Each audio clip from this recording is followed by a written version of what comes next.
Palit ka ba ng palit ng piyesa ng fire pump controller? Lalo na yung pressure transducer na napakamahal.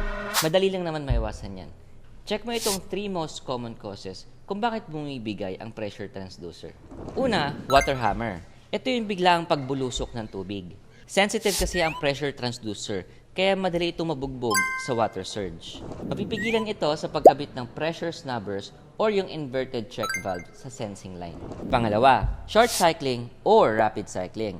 Ito yung biglang pag-cut in and pag-cut out ng jockey pump. Minsan may leak pala sa system or trapped air, kaya pala cut in and cut out yung pump. Pangatlo, corrosion. Baka naman humid ang fire pump mo dahil kulang ka sa ventilation. Kapag parang sauna ang fire pump mo, ay sign na yan na kulang ka sa ventilation.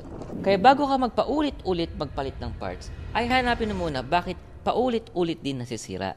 Dapat root cause ang sinosolve at hindi symptom lang. Share mo ito sa mga property managers para makatipid sa repairs.